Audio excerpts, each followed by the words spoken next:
ఒక ఊరిలో ఆండాలు, కావేరి అని కోడళ్ళు ఉండేవాళ్ళు. ఆండాలు పాతకాలపు మనిషి, పరమ పిసినారి. కావేరి చాలా ట్రెండీ, స్టైలిష్ అమ్మాయి. ఇలాంటి వ్యతిరేక గుణాలు ఉన్న ఇద్దరు కోడళ్ళై నిత్యం ఏదో ఒక విషయంలో గొడవ పడుతూ ఉండేవారు. ఒక రోజు ఆండాలు రోడ్డు మీద కూరగాయల బండి వస్తే వెళ్లి వాడితో బేరం చేస్తూ ఉంది. ఏం బాబు, బెండకాయలు ఎలా ఇస్తావు? కిలో 40 అమ్మా. ఏంది, కిలో 40? అమ్మో అమ్మో, ధరలు మండిపోతున్నాయి. ఎన్ని కావాలమ్మా నీకు? నాకా అర్ధపావు బెండకాయలు, అర్ధపావు టమాటాలు, ఇట్లా అన్ని అర్ధపావు ఇవ్వు అని అంది. ఆ మాటకి కూరగాయలతను షాక్. ఏం మాట్లాడకుండా ఆమె అడిగినవి ఇచ్చి అక్కడి నుంచి వెళ్లిపోయాడు. ఆండాలు ఆ కూరగాయలు పట్టుకుని వంటింట్లోకి వచ్చింది. కావేరి వంటింట్లో తనకు కావాల్సిందేదో వండుకుంటూ ఉంది. అప్పుడే వంటింట్లోకి వచ్చిన ఆండాలు, అమ్మో అమ్మో, నా కొంప గొల్లేరాయితాంది కదే. ఏమైంది, ఎందుకు గట్లా అరుస్తున్నారు? ఏమైంది ఏంది, ఏం చేస్తున్నావు ఈడ? కనబడతలేదా? జీడిపప్పు ఉప్మా చేసుకుంటున్నా. జీడిపప్పుతో ఉప్మానా? ఈ డబ్బాలో ఉన్న జీడిపప్పు అంతా వేసేసినావా? అమ్మో అమ్మో, అర్ధపావు జీడిపప్పు అంతా వేసేసినావా? నీ మొహం మండ, అది నాకు నెల రోజులు వచ్చిద్దే. అందుకని అంటారు నిన్ను అర్ధపావు అండాలు అని అనుకుంటూ ప్లేట్లో ఉప్మా వేసుకుని బయటికి వెళ్ళిపోతుంది. ఆండాలు మాత్రం కోడల్ని తిడుతూనే ఉంది. నీకు ఏమి ఏర్పడతాందే, కూసుని తింటా ఉంటే? నువ్వేదో పెద్ద కష్టం చేస్తున్నట్టు అని అనుకుంటూ లోపలికి వెళ్ళిపోతుంది. ఇలా ఇద్దరు ఎప్పుడు గొడవ పడుతూనే ఉంటారు. ఒక రోజు కావేరి హాల్లో కూర్చుని ఫోన్ చూస్తూ ఉంది. 1000 బాలేదు, 2000 బాలేదు, 3, 4, 5 ఇదేదో మంచిగా ఉంది అని అనుకుంటూ ఆన్లైన్ లో మేకప్ కిట్ బుక్ చేస్తుంది. ఇంకప్పుడే ఆండాలు వచ్చి, ఏం చేస్తుండావే? ఎప్పుడు చూడు ఫ్యాన్లు, టీవీలు ఆన్ చేసి పెడుతుండావు. 4000 కరెంటు బిల్లు వస్తుంది నీ మూలాన. మరి ఉడకపోస్తంటే ఏం చేయమంటారు? ఎప్పుడు చూడు ఏదో ఒకటి అనందే, మీరు ఊరుకోదుగా అని అనుకుంటూ ఇంట్లోకి వెళ్ళిపోతుంది. 2 రోజులు అయ్యాక కావేరి ఆర్డర్ చేసిన మేకప్ కిట్ వచ్చింది. ఆ పార్సిల్ అలాగే పట్టుకెళ్ళి హాల్లో ఉన్న టేబుల్ మీద పెట్టి, ఇప్పుడే కాదు, స్నానం చేసి వచ్చాక దీన్ని ఓపెన్ చేస్తా, అప్పటిదాకా దీన్ని ఇక్కడనే ఉండని అనుకుంటూ ఇంట్లోకి వెళ్ళిపోయింది. ఆమె అలా వెళ్ళగానే ఆండాలు వచ్చి టేబుల్ మీద ఉన్న పార్సిల్ డబ్బాని చూసి, మళ్ళీ పైసల్ని తగిలేసి పట్టుకొచ్చినట్టుంది. ఏం కొన్నదో ఏమో, ఎంత ఖర్చు పెట్టిందో, దీని మొదలారా ఇల్లు ఊడ్చినట్టే ఊస్తాంది. నా కొడుకు జీతాన్ని మొత్తం అని తిట్టుకుంటూ మనసులో ఇలా అనుకుంటుంది.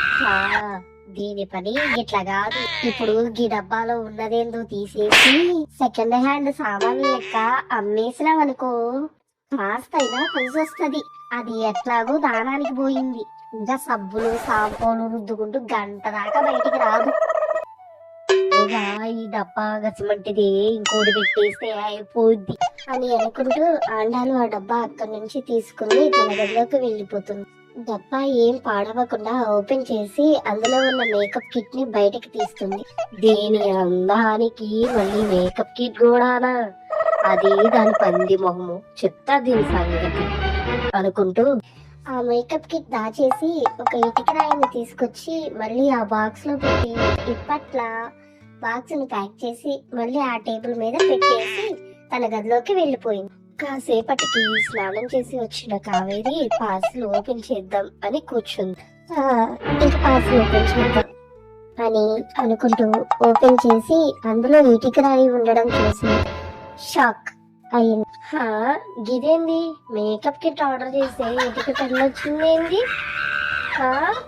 వెబ్సైట్లు అన్నీ మోసం చేస్తుందా? ఇప్పుడు నా డబ్బు పోయినట్టేనా?